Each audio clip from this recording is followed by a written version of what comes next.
Welcome to Bears in Exile. Today is September 11th, and we're going to do an update to CNO. And, alrighty. Last time we did the CNO video, it was on this day right here. We said that it had broken the major price consensus level with the short-term moving averages pointing down, and that things did not look good. Well, we ended this week lower than we ended last week, and just like most things, we ended with a big red ugly bar since we had such a ugly day in the markets on Friday, re-breaking the major price consensus level, and of course the short-term moving average is pointing down once again, getting some expansion, and it doesn't look too pretty really.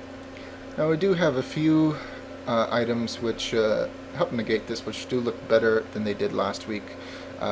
We have the CCI pointing down, not a good thing, but we have further up movement on the 14-day RSI moving average, and the fast and slow stochastics have moved down further. This is where they were last week, and they have crossed the 14-day RSI moving average and are starting to turn up.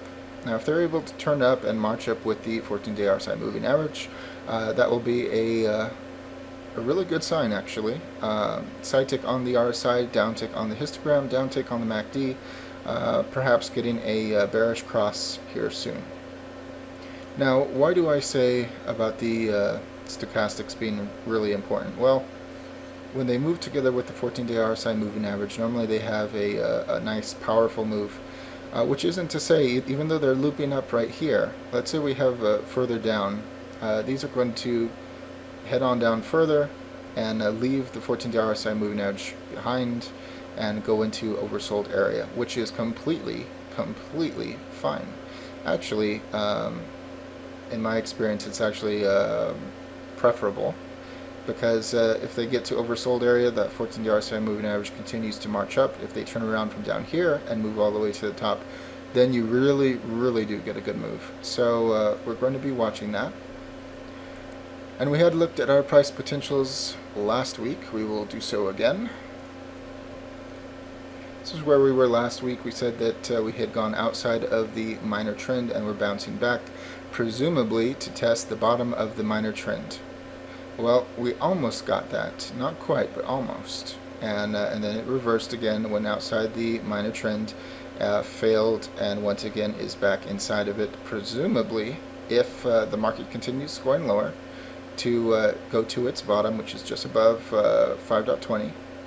And if it gets really bad, let's say that the market really takes a dive, then we are looking down the extreme trend at 5, and at the major at 450, which is actually, these are lower targets than they were a week ago, because they have continued to slant down, and that's fine. That's completely fine. Looking at the 60-minute, just to see where we are.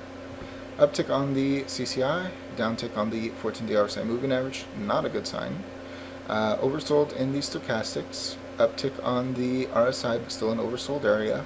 Slight uptick on the MACD histogram, and a downtick on the MACD to end the day on Friday. So it is a mixed bag. Certainly the 14-day RSI moving average looping over in the 60-minute time period is not a good thing, but the stochastics are way down here. If we were to get a move up, that would be nice. Get a bounce, get up here, have it turn around, go down further with the with the 14-day RSI moving average, producing a good down movement, but which would also bring the histogram up to some level, maybe a higher low peak before rolling over once again. But it is a mixed bag, and we are completely dependent upon what happens in the overall market at this point. You can see that the lower price consensus area is just above 550 still, and so if we were to break that, then we are going to be looking at those price targets that we hit before.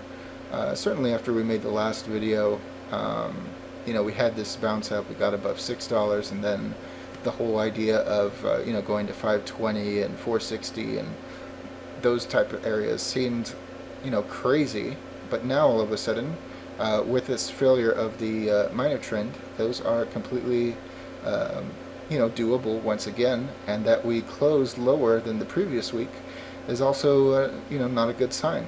Certainly we still have these lows over here, which would have to be broken before any of these would happen, but just pointing out the potentials. Just the more information, the better. And there you have it, a very quick, short and sweet update to CNO. And we're watching the futures semi-closely tonight